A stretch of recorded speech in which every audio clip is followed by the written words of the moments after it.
We're just at the beginning of a brand new financial year, and we have the RBI, the Reserve Bank of India, coming straight forward right at the beginning of the first week of financial year 2025, holding interest rates, keeping interest rates unchanged at 6.5%, focusing on inflation, bringing inflation in India down from the 4.5% to 4% level, which is the target level, whereas markets in India and all across the world, especially on Wall Street, the talk is always about interest rate cuts. Will there be one? Won't there be one? How many? What will be the quantum of rate cuts?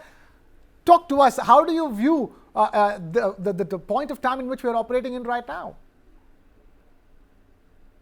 Well, it's still very in terms of when interest rates are going to move. It's becoming more and more difficult to kind of gauge what the Federal Reserve and the each members are saying. If you take yesterday, for example, at one end you had one of the members saying that maybe we're not going to see any cuts the whole of this year, and on the other side you had someone saying, well, we're getting more confident on the data, so if that's going to be the case, then cuts can come as early as June. So that's the kind of spread in terms of the views and the narrative coming from the Fed. So that leaves the market slightly confused. We've got some jobs data today in the US.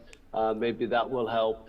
But the thing that I noticed about the Federal Reserve is that if you listen to Jerome Powell, the chairman, he's actually, in terms of when he talks about inflation now, we know the target's 2%. He's now saying 2% in time. Which means that he's less worried if it's a little bit higher in the short term, and maybe with election year in the US, maybe there's pressure to reduce interest rates, whatever the case might be. So that's something to bear in mind as well. As regards the RBI, I mean there's nothing new. In terms of the commentary, I think we all expected that. On a lighter note, if you bear with me, he did talk about the elephant going into the forest. Perhaps the elephant could find Goldilocks and find out if inflation's too hot, too cold, or just about right, because that's what we're all guessing about at the moment. And interesting point that Andrew made over there, because I mean it's high time that FOMC should rename themselves and call them Federal Open Mouth Committee, because the commentary has been all over the place, Krishna. Mr. Powell came out, a couple of weeks back. He was sounding rather dovish. He said that, we are expecting 3 rate cuts down the road. Then Christopher Waller and Loretta Mester, who are, 2 other voting members, they came out in support of a higher for longer narrative. And now we were hearing, another voting member from the Federal Reserve came out that there could be perhaps no rate cut at all this year. I mean, there is so much flip-flop as far as what the Federal Reserve is really saying. Right, there is so much flip-flops, but Andrew, talk to us. How do you see the Indian markets operating in an environment like this? You have an RBI which is setting the agenda very clear. I don't think it's, it is concerned with what the US Fed is going to do. It is mostly concerned with domestic factors like India's own inflation. How do you expect the markets to trade from here on? So I think we've got the results season coming up now, and I suppose there's 2 sectors which we need to focus in on, which the market will focus in on. One is the IT sector, and the other is the banking sector. Now, for the IT sector, I think the commentary is going to be the worst is still not behind us, and the commentary is going to be that it's still lackluster looking forward. So therefore, the play for the IT sector is really on interest rates. So if you're a person who thinks June is when the US Federal Reserve will reduce rates, that will be good for the tech sector, and that will be the tailwind for our IT sector. So I think you're going to take a call on interest rates. So whether it's in the next quarter or a little bit longer, you've got time if you don't think interest rates are going to be reduced so quickly. On the banking sector, which has been a serial underperformer, I think what we have here is the possibility that the worst could be over in terms of NIMs and the pressure on NIMs. And maybe the banking sector is starting to tell you that already ahead of the results. And if that's the case, that could be the catalyst.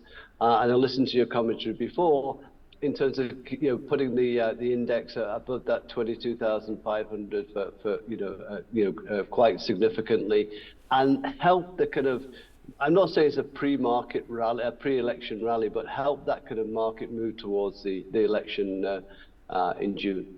All right, and Andrew, before we circle back to the Q4 results of India Inc., I just want to have another question as far as monetary easing is concerned. Do you think RBI will keep the interest rates elevated or higher for longer? Until and it waits for the Federal Reserve to perhaps go for that first rate cut. And I ask this because the differential between the the 10-year bond yields or the bond yields in general in India and in the US, I mean, that has contracted, right? Pre-COVID, it used to be somewhere around 4 to 5%. Now it's just about 3%. And with the impending inclusion in the JP Morgan and the Bloomberg bond indices, do you think that RBI is also trying to keep the bond market happy to maintain that differential vis-a-vis US? I think I think that could be the case as well. My thinking around it is that you're right, with the bond inclusion, you're going to get more fund flows coming into India, into the bond markets. That's for sure. Now, if I'm the Reserve Bank of India, then I would think, I don't need to rush. I'm not going to get any kudos for being the first to reduce interest rates. And I don't want my currency necessarily to kind of depreciate. I want a kind of a steady currency. It's been one of the most steadiest currencies in all emerging markets and developed markets to some extent over the past year or so. So I think having that stability ahead of the the bond inclusion is probably what he's looking at. And then when you get those flows coming in, you have the opportunity to reduce rates, whether the Fed's gone or not, without worrying about the rupee depreciating so quickly. So that's probably where the thinking is at the moment.